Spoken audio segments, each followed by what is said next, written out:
Okay, just a little quick video to kind of catch up on what's been going on lately.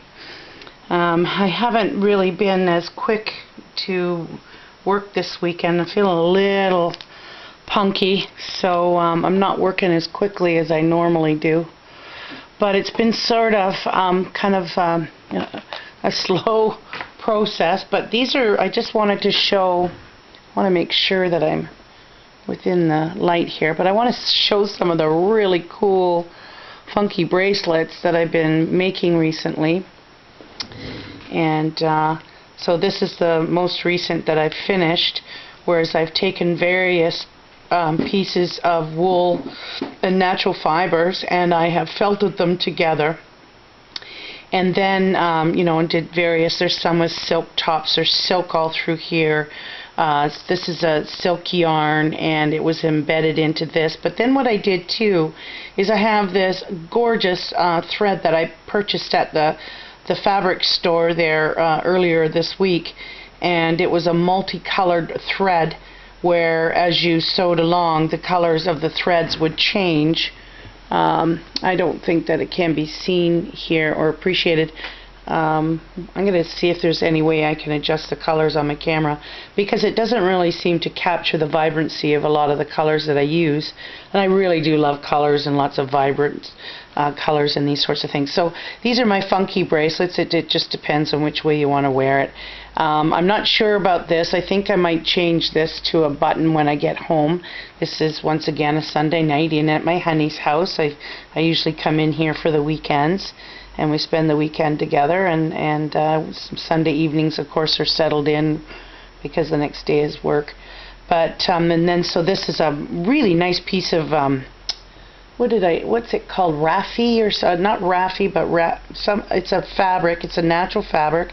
I've never used it before, but it's a very crisp, it's almost like a broadcloth but a little heavier and very stiff, and it's really wonderful.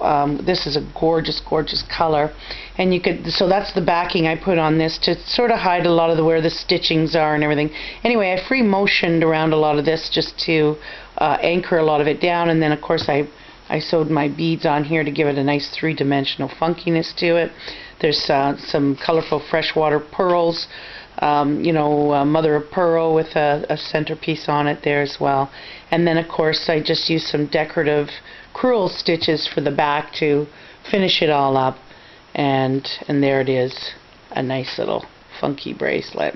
So, there it is here, a nice little funky bracelet. So it doesn't matter which way it's worn, it's up to the wearer, the user. So that's going to be in next week's show as well. And this cute little, I had done this bracelet quite some time ago. I just love vibrant reds, and reds are great colors. So I decided also to make this one into a real three-dimensional. It almost looks like the asters you see in the summertime. And then I've using the my Yuki Delica seed beads in the center. They're very beautiful when you see them up close. They have this gorgeous metallic translucence type color in it.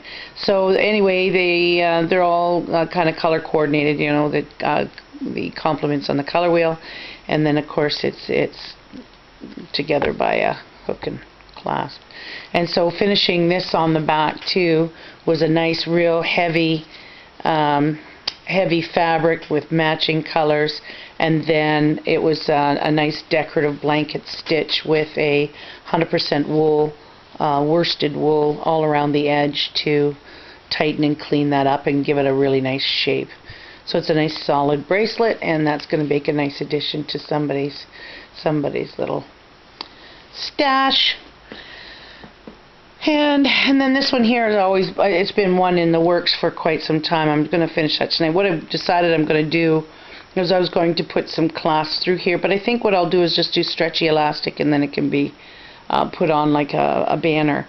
Now I was going to embellish the heck out of this, but I don't think I can without taking away from it. It's just a real funky piece.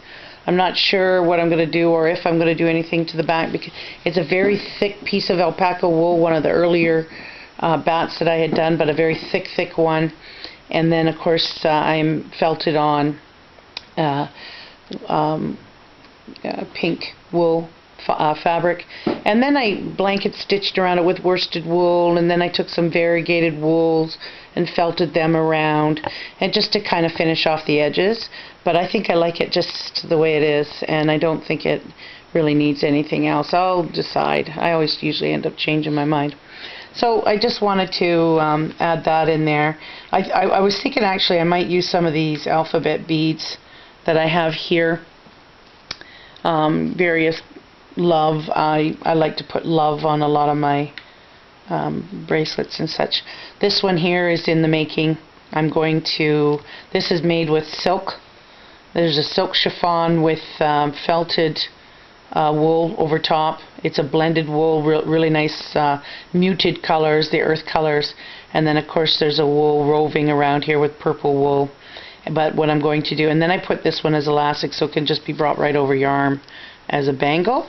And I am going to completely do this in a very nice, I've got some of the beads over, and I brought a bunch of the beads over here, and that's just going to be blinged right up all the way around with, I got some Swarovski crystals, and really make that a pretty, and all in here I'm going to do crewel stitching all inside the bands here, just to give it a nice look. I don't know if I'm going to put a back on it. It's a very sturdy piece anyway because of the silk, but we'll see where it takes me. So it's not a whole lot that I got accomplished this weekend, but you know, it's something. And then this is something I've been playing with as well, though. I've been wanting to make some scarf pins and some hat pins for some of the hats that I've been making, and you can buy these pins at any craft store, jewelry store, and I'm not really sure. I think they kind of probably use them as scarf pins, but what I did is I just turned up the end here a little bit so that it can make room for the bigger beads to go on here, and then I kind of put beads on the head part here because I just don't like that safety pin look, and then of course then it snaps up at the back, and there you have a nice little a hat pin or something. And I've got a lot of these gorgeous troll beads, and I'd like to use them into doing a bunch of hat pins. So that's that. That's a quick, easy way. And even if you have broken jewelry or anything like that, you can always put them on these pins, repurpose them, and make them into great little hat pins. So that's going to go on them. Okay, that's about all I have so far. And you know, I just have all my lovely things around me. I just love being surrounded by it all. This is a piece of wool. I'm actually using it because I forgot most of my stuff. Anyway, hope you all had a great weekend. Ciao for now.